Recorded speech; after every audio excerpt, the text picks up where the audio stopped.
Paano kung bago ka matulog ngayong gabi, may lihim na pintuan ng kayamanan na maaari mong mabuksan?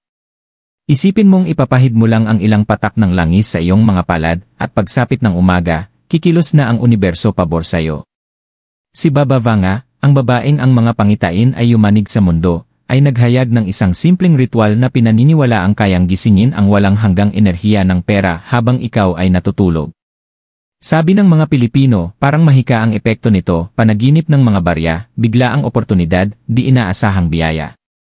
Susugal ka bang baliwalain ito, kung ang isang simpleng kilos na ito ay maaaring baguhin ang buong kinabukasan mo magpakailanman? Laging naniniwala ang mga Pilipino na ang mga sandali bago matulog ay nagdadala ng makapangyarihang enerhiya. Sabi ng ating mga nakatatanda, kung ano ang hawak ng iyong mga kamay at laman ng iyong puso bago pumikit, iyon din ang sasama sa iyong mga panaginip. Kaya't ang mga dasal, ritual, at simpleng pamahiin tuwing gabi ay itinuturing na sagrado. Si Baba Vanga, nakilala bilang bulag na propeta, ay naghayag ng isang ritual na napakasimple, ngunit kayang baguhin ang buhay, ang paggamit ng langis sa iyong mga palad bago matulog. Para sa marami, ang langis ay sagisag ng biyaya, liwanag, at pagdaloy.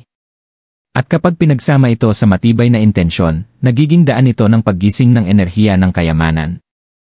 Isipin mo ito, habang natutulog ang buong mundo, gising ang iyong espiritu, tumatanggap ng mga mensahe at enerhiya. Sa pagpahid ng langis sa iyong mga palad, binubuksan mo ang pintuan para sa oportunidad, agos ng pera, at proteksyon laban sa negatibo. Ngayong gabi, hindi ka lang basta matutulog, ihahanda mo ang iyong espiritu para sa mga biyaya. At maaaring ang ritual na ito ang maging susi mo. Pinagmulan ng bisyon ni Baba Vanga. Si Baba Vanga, na madalas tawaging Nostradamus ng Balkans, ay isa sa mga pinaka-nakamamanghang figura sa modernong kasaysayan. Ipinanganak noong 1911 sa Strumica, namuhay siya ng simple, ngunit matapos ang isang malakas na bagyo na nagdulot ng kanyang pagkabulag noong siya ay bata pa, sinabi niyang nagsimula siyang makatanggap ng mga bisyon at mensahe mula sa espiritual na daigdig. Ang natatangi sa kanya ay hindi lamang ang kanyang pagkabulag, kundi ang kanyang kakayahang makakita ng mga bagay na nakatago sa karaniwang mata, mga pangyayaring darating, mga sakunang natural, at maging ang kapalaran ng mga taong lumalapit sa kanya para humingi ng patnubay. Sa buong buhay niya, libo-libong tao mula sa iba't ibang panig ng mundo ang naglakbay papunta sa kanyang maliit na tahanan para lamang marinig ang kanyang mga salita. Mga hari, pangulo, at maging mga ordinaryong pamilya ay naniwala sa kanyang kakayahan. Pati mga Pilipino, nakilala sa kanilang malalim na pananampalataya at pagbubukas ng puso sa espiritual na paggabay, ay nahumaling din sa kanyang mga hula dahil marami sa mga ito ang natupad. Inihula niya ang trahedya sa Chernobyl, ang pagbagsak ng Soviet Union, at maging ang ilang malalaking kaganapan noong unang bahagi ng 2000. Para sa mga naniniwala, ito ay patunay na ang kanyang mga bisyon ay hindi basta hula, ito ay mga revelasyon. Isa sa mga madalas na mensahe ni Baba Vanga ay tungkol sa agos ng enerhiya na konektado sa kayamanan at kasaganaan. Madalas niyang sabihin na ang universo ay may mga nakatagong daluyan, at ang mga taong marunong magpatugma ng kanilang sarili sa mga enerhiyang ito ay makakaakit ng mga biyayang higit pa sa kanilang inaasahan. Para sa kanya, ang mga ritual ay hindi pamahiin kundi mga kasangkapan. Mga kasangkapan na nagbubuka sa espiritu ng tao upang tanggapin ang mga biyayang matagal nang nakalaan sa di nakikitang mundo. Isa sa kanyang mga aral ay ang simpleng ritual na gumagamit ng langis. Ayon sa kanya, ang langis ay hindi lamang para sa pagluluto o pagpapagaling ng katawan, ito ay sagradong bagay. Sa iba't ibang kultura, ang langis ay sumisimbolo ng pagpapahid, kasaganaan, at espiritual na proteksyon.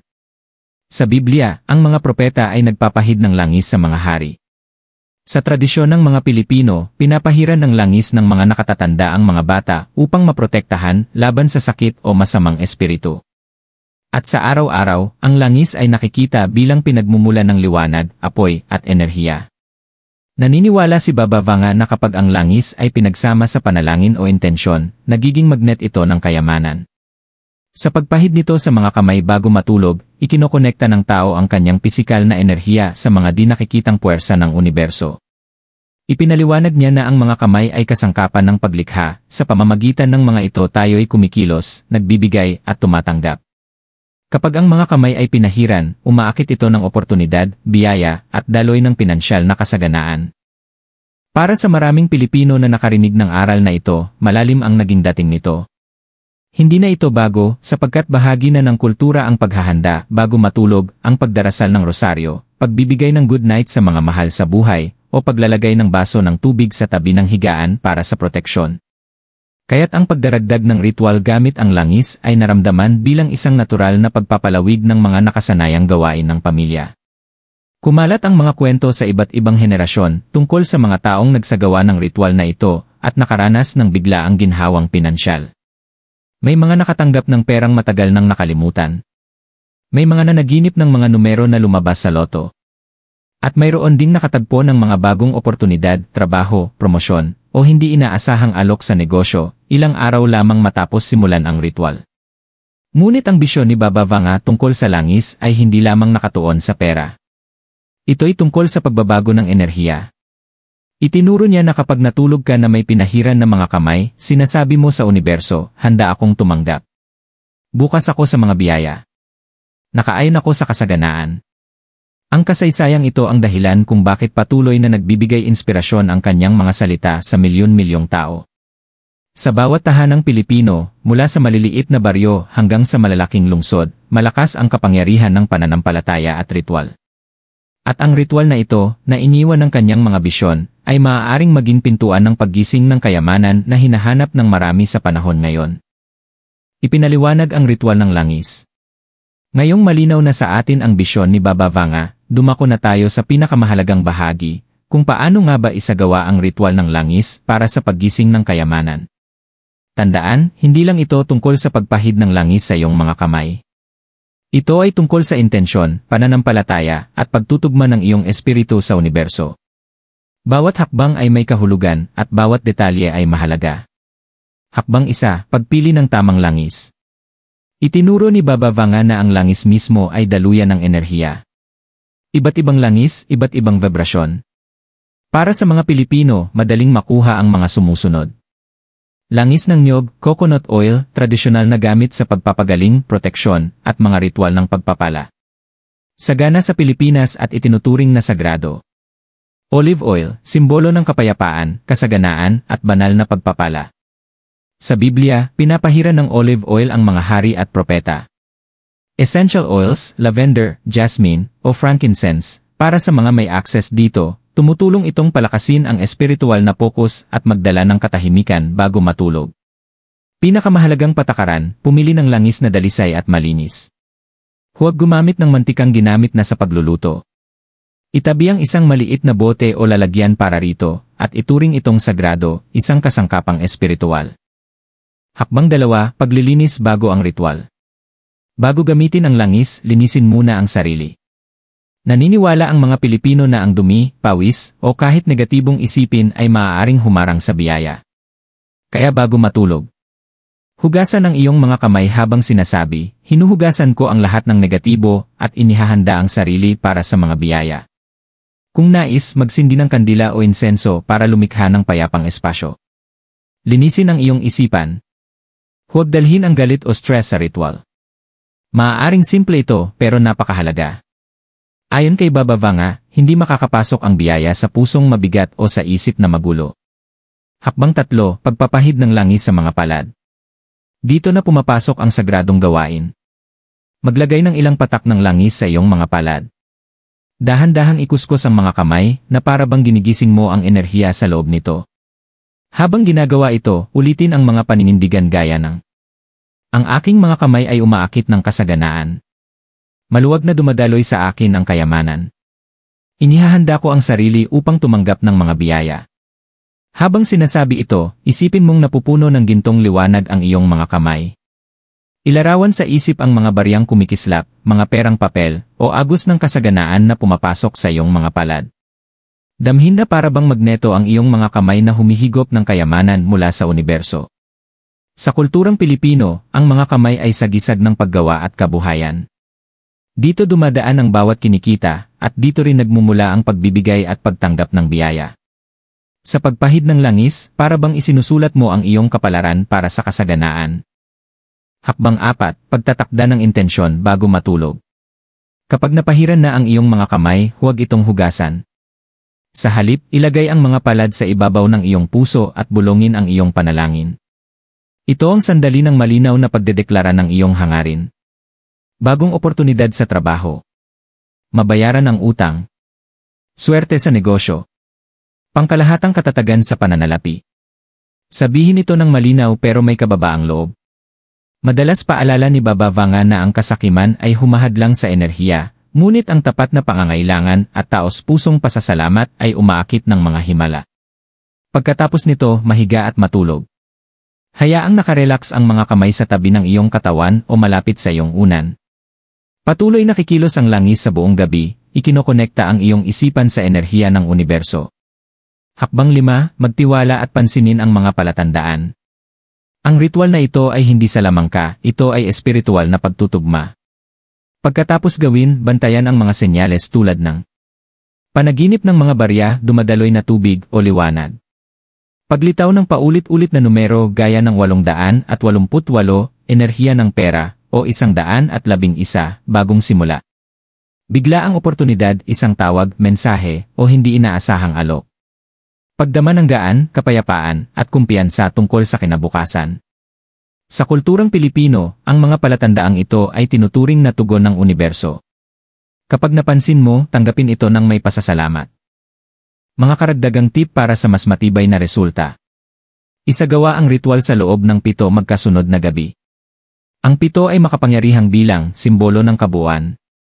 Maghanda ng maliit na kwaderno sa tabi ng kama. Isulat ang anumang panaginip o senyales na natanggap. Sa paglipas ng panahon, makikita mo ang mga pattern. Isama ang panalangin o rosaryo. Para sa maraming Pilipino, ang pagsasanib ng ritual ni Baba Vanga sa panalangin Katoliko ay nagpapalakas pa ng epekto. Gamitin ang parehong kamay.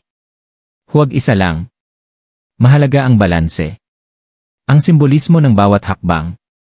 Bakit mahalaga ang ritual na ito? Dahil bawat aksyon ay may simbolismo.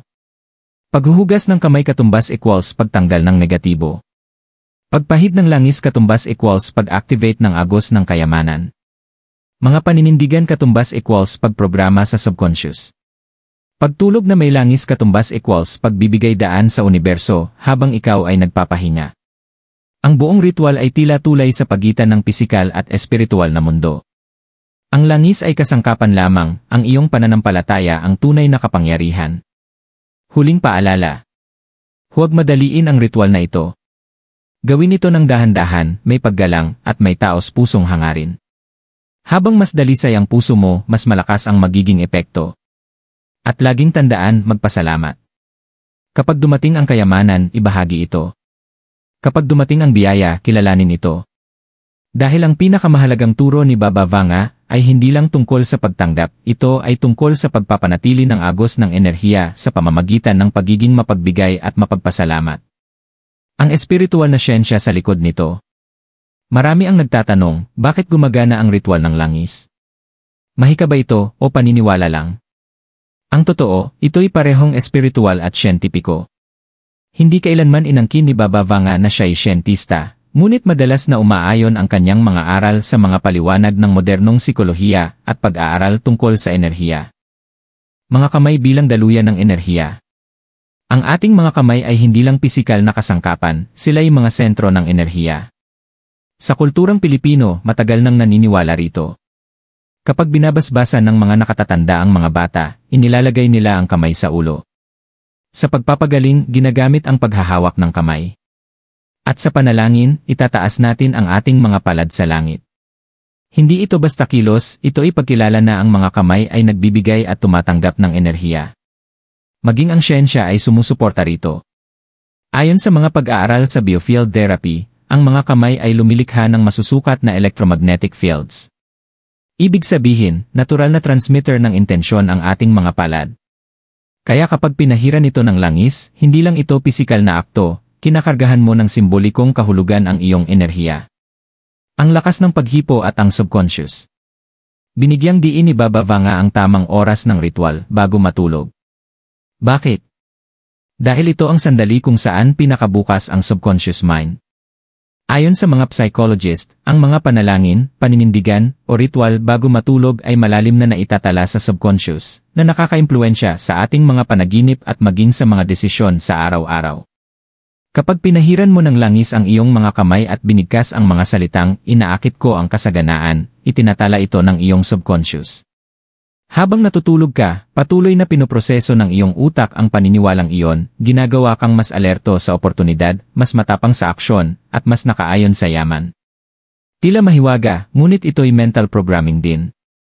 Ang langis bilang simbolo ng daloy. Sa espiritual na pananaw, ang langis ay sagisag ng daloy.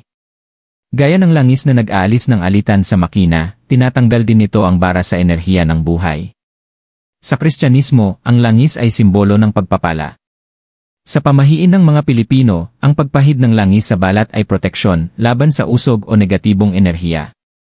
Sa siyensya, ang langis ay makinis, malaya, at walang pagtutol, eksaktong vibrasyon na kinakailangan para makaakit ng kasaganaan. Sa pagpahid ng langis sa iyong mga kamay, sinasabi mo sa iyong espiritu, "Naway umagos ang aking buhay tulad ng langis na ito. Naway dumating ng maluwag ang pera, biyaya, at mga oportunidad sa akin." Ang pagtulog bilang pintuan. Madalas turuan ni Baba Vanga na ang gabi ay sagradong oras. Sa pagtulog, nagpapahina ang malay, ngunit nananatiling aktibo ang espiritu at subconscious. Nagiging mensahe ang mga panaginip at muling nagkakarga ang katawan ng di nakikitang enerhiya. Ito ang dahilan kung bakit ipinapagawa niya ang ritual bago matulog, sapagkat sa estadong ito, ang langis, panalangin, at enerhiya ay direktang nakakaabot sa espiritual na dimensyon. Pinatutunayan din ito ng modernong siyensya. Ayon sa mga eksperto sa pagtulog, sa oras ng malalim na tulog, pinatitibay ng utak ang mga alaala at paniniwala. Kung ang huli mong iniisip bago matulog ay tungkol sa kayamanan at biyaya, patuloy itong pinapalakas ng iyong utak hanggang maging bahagi na ng iyong realidad. Ang koneksyon ng Pilipino. Para sa mga Pilipino, natural lang ang aral na ito. Mayroon na tayong mga ritual bago matulog, pagdarasal, pagsisindi ng kandila, o paglalagay ng banal na tubig sa pinto. Ang ritual ng langis ay dagdag lamang na susi sa tradisyon. Hindi ito pamalit sa pananampalataya, kundi pampalakas dito. Madalas sabihin ng mga nakatatanda, kung ano ang iniisip mo bago matulog, yun din ang dala mo sa panaginip at paggising. Eksaktong paliwanag kung bakit makapangyarihan ang ritual. Pananampalataya bilang pangwakas na susi. Walang ritual na gumagana ng walang pananampalataya. Ayon kay Baba Vanga, ang pagdududa ay humahadlang sa enerhiya. Ang langis ay hindi mahika sa sarili nito, ang kombinasyon ng langis, intensyon, at pananampalataya ang lumilikha ng resulta. At ang mga Pilipino, na kilala sa kanilang malalim na espiritualidad, ay madaling makaunawa nito. Kapag naniniwala ka, nagiging makapangyarihang magnet ng kasaganaan ang simpleng ritual. Sa madaling salita, gumagana ang ritual ng langis dahil pinagsasama nito ang espiritual na simbolismo, subconscious programming, at kultural na pananampalataya. Ang mga kamay bilang sentro ng enerhiya, ang langis bilang simbolo ng daloy, at ang pagtulog bilang pintuan, lahat ng ito ay bumubuo ng tulay sa pagitan ng pisikal at espiritual na mundo. Kaya't kapag pinapahiran mo ang iyong mga kamay bago matulog, tandaan, hindi lang ito tradisyon, ito ay siyensya at espiritu na magkasamang kumikilos upang buksan ang mga pintuan ng kasaganaan para sa iyo. Mga palatandaan pagkatapos isagawa ang ritual. Kapag isinagawa mo ang ritual ng langis ni Baba Vanga bago matulog, hindi ka lamang nag-activate ng enerhiya ng kayamanan, inaanyayahan mo rin ang universo na makipag-usap sa iyo. Maraming Pilipino na nagsasagawa ng mga ritual ang nakakaalam na ang mga biyaya ay hindi palaging dumarating agad sa anyo ng pera o materyal. Minsan, ipinapadala muna ng universo ang mga palatandaan bilang kumpirmasyon na natanggap na ang iyong intensyon. Narito ang ilan sa mga pinakakaraniwang senyales na maaaring mapansin matapos gawin ang ritual. 1. Mga panaginip na puno ng simbolo ng yaman. Unang palatandaan na madalas lumilitaw ay sa iyong mga panaginip. Naniniwala ang mga Pilipino na ang panaginip ay makapangyarihang daluyan ng mga mensahe mula sa espiritual na mundo. Pagkatapos gawin ang ritual ng langis, maaaring mapanaginipan mo ang mga barya o papel na pera, malinaw na simbolo ng pinansyal na pagpapala. Dumadaloy na tubig, kumakatawan sa maayos na oportunidad at daloy ng kasaganaan. Maliwanag na liwanag o gintong bagay, hudyat ng kasaganaan at banal na pag-apruba. Kapag nakita mo ang mga ito sa iyong panaginip, huwag itong baliwalain.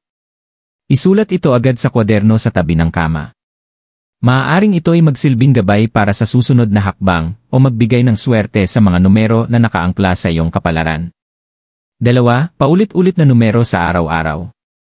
Isa pang matibay na senyales ay ang biglang paglitaw ng mga numerong inuulit, partikular na 888, itinuturing na sukdulang simbolo ng enerhiya ng pera. 111, bagong simula at sariwang oportunidad. 777, banal na swerte at jackpot blessings. Maaari mong makita ang mga numerong ito sa resibo, orasan, plaka ng sasakyan, o maging sa panaginip. Sa mga Pilipino, tinatawag itong paalala ng universo. Ibig sabihin, nagsimula ng gumalaw ang enerhiya na binuksan ng iyong ritual. 3. Biglang magandang enerhiya sa pagkagising. Marami sa mga sumubok ng ritual ang nagsasabing paggising nila kinabukasan, nakaramdam sila ng gaan, kapayapaan, o kakaibang pag-asa. Hindi ito aksidente. Ang langis, kapag sinamahan ng tamang intensyon, ay tumutulong na palayain ang bigat na enerhiya habang natutulog ka.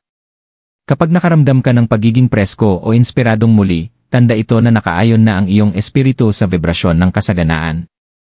4. Hindi inaasahang oportunidad at mensahe. Madalas ding kumilos ang universo sa pamamagitan ng tao o sitwasyon. Pagkatapos ng ritual, maaari mong mapansin ang kaibigang biglang nagbahagi ng payo sa negosyo. Malayong kamag-anak na nagpadala ng pera o regalo. Kumpanya na lumapit na may alok na trabaho. Isang taong nagbayad ng utang na halos nakalimutan mo na. Maaaring ordinaryo itong tingnan, ngunit kumpirmasyon ito na inaakit ng enerhiya ang mga oportunidad. Tinatawag ito ng mga Pilipino na swerte, swerte na dumarating sa mga paraang nakakagulat. 5. Maliit ngunit makahulugang biyaya. Minsan, dumarating ang mga palatandaan sa simpleng paraan, makakita ng barya sa kalsada, makatanggap ng libreng pagkain, o makakuha ng diskwento sa tindahan. Bagamat maliit, sa espiritual na katuruan, ito ay pambukas na pinto. Kapag tinanggap ito ng may pasasalamat, mas malalaking biyaya ang kasunod. 6. Proteksyon laban sa negatibo. Isa pang senyales na madalas hindi napapansin ay ang biglang pagkawala ng mga taong nakakasama o mga problemang humahadlang. Mapapansin mong unti-unting nawawala ang mga toxic na relasyon o kusa na lang nareresolba ang ilang suliranin. Palatandaan ito na ang ritual ay hindi lamang nagdadala ng kayamanan, kundi nililinis din ang landas patungo rito. Bakit mahalaga ang mga palatandaang ito? Sa tradisyong Pilipino, ang mga palatandaan ay hindi basta aksidente, ito ay kumpirmasyon. Ang ritual ng langis ay gumagana sa parehong pisikal at espiritual na antas, at tumutugon ang universo sa pamamagitan ng mga pahiwatig. Kung babaliwalain mo ito, maaaring hindi mo makita ang biyaya. Ngunit kung kikilalanin at pahalagahan mo, mas lalo mong pinapalakas ang koneksyon mo sa kasaganaan. Kaya't pakinggan ang iyong mga panaginip, mga numero, damdamin, at pang-araw-araw na pangyayari. Isulat ang mga ito. Ipagdiwang kahit ang pinakamaliit na biyaya. Dahil bawat palatandaan ay isang bulong mula sa universo na nagsasabing, nagsimula na ang iyong wealth activation. Mga totoong karanasan at patotoo. Lalong nagiging makapangyarihan ang isang ritual kapag naririnig mo ang mga tunay na kwento ng mga taong sumubok nito. Sa Pilipinas, ang mga kwento ng pananampalataya, himala, at hindi inaasahang biyaya ay laging ipinapasa mula sa pamilya hanggang sa komunidad. Hindi naiiba rito ang ritual ng langis ni Baba Vanga. Marami ang nagsagawa nito at nagbahagi ng kanilang karanasan na nagpapatunay kung paanong malalim nitong nahahaplos ang espiritu at realidad. Kwento ni Maria, ginhawa ng isang ina. Si Maria, isang solong ina mula Quezon City, ay nahihirapang itaguyod ang kanyang 2 anak. Sunod-sunod ang bayarin at ang kanyang maliit na sari-sari store ay halos sapat lang para sa pagkain. Isang gabi, matapos marinig ang tungkol sa ritual ng langis ni Baba Vanga, sinubukan niya ito gamit ang langis ng nyog, isang bagay na laging meron siya sa bahay. Pinahiran niya ang kanyang mga kamay, ibinulong ang, binubuksan ko ang aking buhay sa mga biyaya, at natulog na may luha sa kanyang mga mata. Nang gabing iyon, napanaginipan niyang tila bumubuhos ang gintong barya sa kanyang mga palad. Kinaumagahan, isang kapitbahay ang lumapit at nag-alok na bumili ng maramihang grocery mula sa kanyang tindahan para sa isang barangay event sa isang araw lang, kumita siya ng higit pa kaysa karaniwang kita niya sa isang linggo. Para kay Maria, ang ritual ay hindi lamang pagsubok, ito ay naging pag-asang nagbunga ng realidad. Kwento ni Joel, ang overseas worker. Si Joel, isang Pilipinong nagtatrabaho sa Dubai, ay madalas makadama ng pangungulila at pagka-stock sa pinansyal. Kahit nagsusumikap, kakaunti lang ang naipapadala niyang ipon.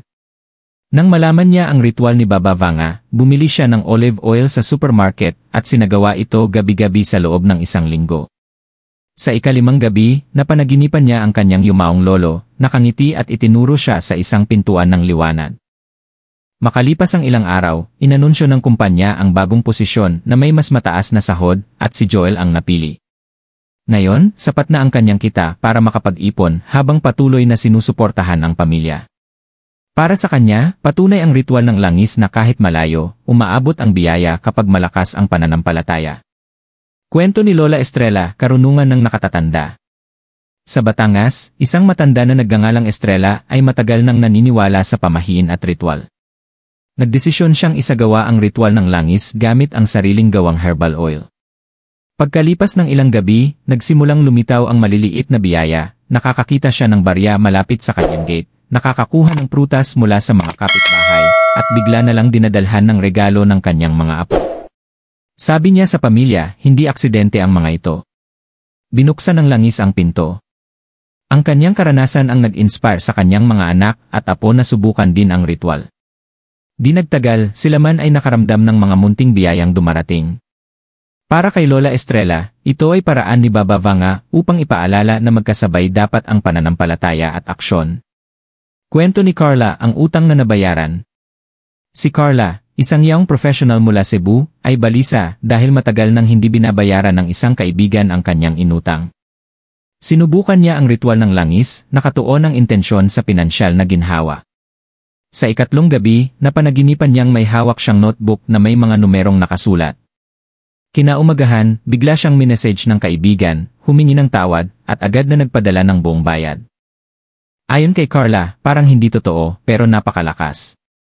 Hindi lang daw na ibalik ang kanyang pera, kundi binigyan pa siya ng tiwala sa sariling enerhiya at pananampalataya. Ang karaniwang ugat. Kahit magkakaiba ang kwento, may isang pattern, mga panaginip, maliliit na senyales, at bigla ang oportunidad. Para sa mga Pilipino, hindi ito basta pagkakataon, ito ay kumpirmasyon na gumagana ang ritual kapag ginawa ng may sinseridad. Maging ito man ay ina na nakatagpo ng ginhawang pinansyal, isang nesi na nakakuha ng promosyon, isang lola na nakaranas ng maliliit na biyaya, o isang kabataan na nabayaran ng utang, ang ritual ng langis ay direktang humahaplos sa totoong buhay at pag-asa. Bakit mahalaga ang mga kwento? Makapangyarihan ang mga kwento dahil pinapaalala nila na ang mga ritual ay hindi lang teorya, sila ay mga buhay na karanasan. Ang ritual ng langis ni Baba Vanga ay hindi tungkol sa agarang yaman o kasakiman. Ito'y tungkol sa pagtutugma ng enerhiya upang dumaloy ng natural ang mga biyaya. Sa bansang malalim ang pananampalataya sa araw-araw na buhay, nakaka-inspire ang mga kwento na kahit simpleng gawain, gaya ng pagpahid ng langis sa kamay, ay maaaring baguhin ang kapalaran. Alam ng mga Pilipino na hindi laging madali ang buhay, ngunit sa pananampalataya at tamang intensyon, laging may paraan ang mga himala upang makapasok sa bawat tahanan.